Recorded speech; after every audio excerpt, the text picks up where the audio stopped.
আজি কি বিজেপি চৰকাৰে হওক কি কংগ্ৰেছ চৰকাৰে হওক আমাৰ সমস্যাটো কিন্তু সমাধান নহ'ল। আৰু আমাৰ যি ন্যায্য দাবী, আমি ন্যায্য দাবীৰ প্ৰতি আমি বহুত আন্দোলন কৰি আছোঁ যদিও আমি শেহতীয়াভাৱে আমাৰ যি যোৱা বিধানসভা হৈ গ'ল, ইতিমধ্যে আমাৰ এই বিধানসভাৰ আগমুহূৰ্ততে আমি কিন্তু আক্ৰাসুৰ সভাপতি দীপেন ৰায়ৰ লগত আমি কিন্তু সংগঠনৰ মজিয়াত আলোচনা কৰিছোঁ। আৰু আমাৰ এটাই কথা, অসম চৰকাৰৰ লগত আমাৰ এই যি দাবীবিলাক আজি কমতাপুৰ সাহিত্য পৰিষদে হওক, আজি উন্নয়ন পৰিষদে হওক, আজি লগতে কোচ ৰাজবংশী ভূমিৰ অধিকাৰে হওক, বিভিন্ন সমস্যা কিন্তু আমি সমস্যা সমাধান কৰিব লাগে। এই সমস্যা সমাধান যাওঁতে অসম চৰকাৰৰ লগত আমি কিন্তু বহিব লাগিব ভালকে। কিন্তু সভাপতি মহোদয়, আমি এটা আক্ৰাসুৰ সজাতি দল, আমি অসম চৰকাৰৰ লগত আলোচনা কৰাৰ কাৰণে কিন্তু তেওঁক আমি সভাপতি মহোদয়ক আমি কৈছিলোঁ। কিন্তু সভাপতি মহোদয়ে তাকে নকৰি সভাপতি মহোদয়ে যোৱা 7 তাৰিখে আপোনাৰ তেওঁ মানে মন্ত্ৰীৰ লগত ৰাতিৰ ভিতৰত মন্ত্ৰীৰ লগত বহি তেওঁ কি কথা পাতে এই কথাটো কিন্তু তেওঁ আমাক জনোৱা নাই। মই 1 নম্বৰ ছেক্ৰেটাৰী, মোক এই কথাটো আজি পৰ্যন্ত কোনো নজনায়। বহুত কথা আছে, কিছুমান কথা মই হয়তো আজি নকম, প্ৰয়োজন হ'লে কিন্তু মই মুখ খুলিলে কিন্তু তেওঁ থাকিব জাগা নাপাব। যি নহওক, আজি যি ধৰণে তেওঁ কাৰ্যকলাপ, যি ধৰণে তেওঁ অপশাসন চলাই আছে, এই অপশাসন, তেওঁ ক্ষমতা মূৰত ধৰিছে, এই ক্ষমতা মূৰত ধৰিছে।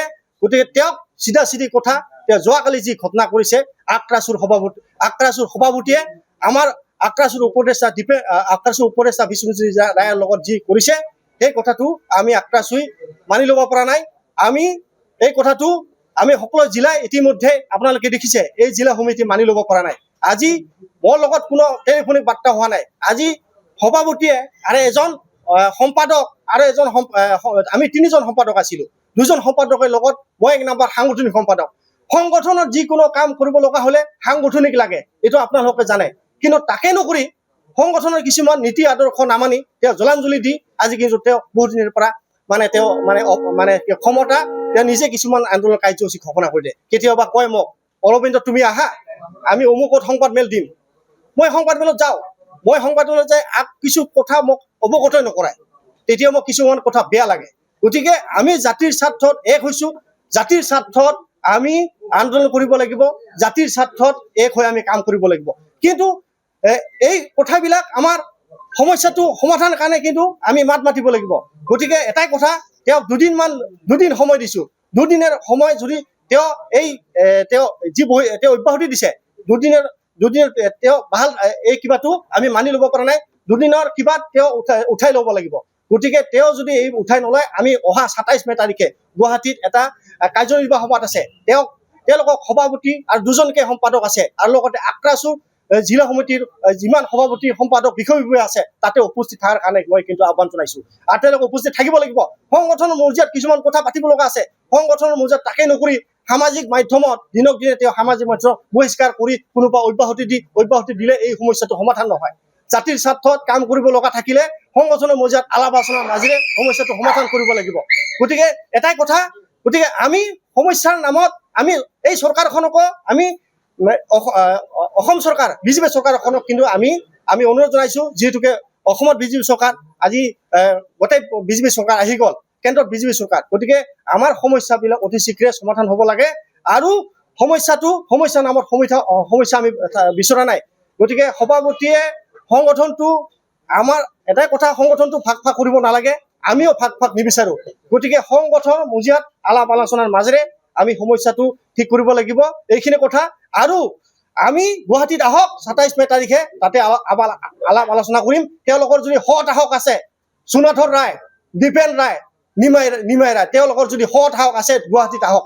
মই কৈছোঁ, আমাৰ উজনিৰ পৰা নামনিলৈকে মোৰ লগত সকলো যোগাযোগ চলি আছে, আপোনালোকে আহক। তাতে আমি কোন সঁচা কোন মিছা সামাজিক মাধ্যমত যি ভাইৰেল ওলাইছে সেইটো কথাও আলাপ আলোচনা হ'ব, প্ৰয়োজন হ'লে সেই কথা বিচাৰ হ'ব। এইখিনি কথা। যোৱা 18 মে তাৰিখে যি আমাৰ কেন্দ্ৰীয় আক্ৰাসুৰ সন্মানীয় উপদেষ্টা বিষ্ণুজ্যোতি ৰায়ক অসাংবিধানিকভাৱে বা একনায়কত্বভাৱে যি আমাৰ কেন্দ্ৰীয় আক্ৰাসুৰ উপদেষ্টাৰ পৰা অব্যাহতি দিলে, এই সিদ্ধান্ত আমাৰ কাৰ্যকৰী সভাত কোনো লোৱা সিদ্ধান্ত নহয়। এই সিদ্ধান্ত একমাত্ৰ ব্যক্তিকেন্দ্ৰিক সিদ্ধান্ত। গতিকে আমি সদৌ কোচ ৰাজবংশী ছাত্ৰ সন্থাৰ কেন্দ্ৰীয় কমিটিৰ লগতে বিভিন্ন জিলা কমিটিৰ নেতৃবৃন্দই এই সিদ্ধান্তক মানি নলয় আৰু কেতিয়াও মানি নলয়। বিষ্ণুজ্যোতি ৰায় ডাঙৰীয়া আমাৰ উপদেষ্টা হৈ থাকিব যিমান দিনলৈকে অবৈধ বা উইথ প্ৰুফ নোপোৱালৈকে আমাৰ উপদেষ্টা হৈ থাকিব। আৰু মই আহ্বান জনাওঁ, যিহেতু মই দীপেন ৰায় ডাঙৰীয়াৰে এজন ৱাৰ্কিং প্ৰেচিডেণ্ট। দীপেন ৰায় ডাঙৰীয়া যি হঠকাৰী সিদ্ধান্ত ল'লে, এই সিদ্ধান্তক আমি সদৌ কোচ ৰাজবংশী ছাত্ৰ সন্থাৰ আজি প্ৰেছ মিট যোগে গৰিহণা জনাওঁ আৰু অতি সোনকালে আক্ৰাসুৰ কামনা কৰি যাতে এই প্ৰস্তাৱ বা প্ৰেছ বিবৃতি উদ্ৰ কৰি লৈ আক্ৰাসুক সবলীকৰণ কৰাৰ ক্ষেত্ৰত উদগনি যোগাই আমি তাৰ কাৰণে আজিৰ এই প্ৰেছ মিট যোগে আহ্বান জনাওঁ। আৰু যিসকল আজিৰ এই প্ৰেছ মিট অনুষ্ঠানত আমাৰ উজনি অসমৰ কিছুমান জিলাই উপস্থিত হ'ব নোৱাৰিল, তাৰ কাৰণে আমি তেখেতসকলৰ ওচৰত মানে দুখ প্ৰকাশ কৰিছোঁ। হয়তো শ্বৰ্ট টাইমৰ কাৰণে তেখেতসকলে উপস্থিত হ'ব নোৱাৰে। আজিৰ এই প্ৰেছ মিট যোগে যি আমাৰ বিষ্ণুজ্যোতি ৰায়ৰ অব্যাহতিটো আমি পুনৰ বিবেচনা কৰি আক্ৰাসুক শক্তিশালী কৰাৰ যাতে আমাৰ দীপেন ৰায় ডাঙৰীয়াই মুখ্য ভূমিকা গ্ৰহণ কৰে, আমি একেলগে আগবাঢ়ি গৈ এজনে আনজনৰ হাত ধৰি যাতে আক্ৰাসুক সদৌ অসমত যাতে শক্তিশালী ৰূপত আত্মপ্ৰকাশ কৰিব পাৰে, তাৰ কাৰণে মই আজিৰ এই সংবাদ মাধ্যমৰ জৰিয়তে আহ্বান জনাইছোঁ। আৰু লগতে যিহেতু আমি আজি এই ঘটনাটো বিষ্ণুজ্যোতি ৰায়ৰ যি অব্যাহতি, এই ঘটনাটোৰ মূল কাৰণেই হ'ল যোৱা 7 এপ্ৰিল তাৰিখে যেতিয়া আমাৰ দীপেন ৰায় ডাঙৰীয়াৰ আৰু চুনাধৰ ৰায়ৰ যি দিছপুৰৰ লগত যেতিয়া টকা পইচাৰ লৈ ৰেকৰ্ডিং এটা ভাইৰেল হৈছিল, এই ভাইৰেলৰ ভিত্তিত আমি বহুত কাকতি মিনতি কৰি এই সমস্যাটো সমাধান কৰাৰ কাৰণে আক্ৰাসুৰ মান মৰ্যাদা ৰক্ষা কৰাৰ কাৰণে আমি প্ৰচেষ্টা চলাইছোঁ। কিন্তু এই আহ্বানৰ প্ৰতি ভ্ৰক্ষেপ নকৰি আজি হঠাৎকে অসাংবিধানিকভাৱে যি অব্যাহতি দিলে, তাৰ কাৰণে আমি আক্ৰাসুৰ গোটেই পৰিয়ালটোৱে দুখ প্ৰকাশ কৰিছোঁ।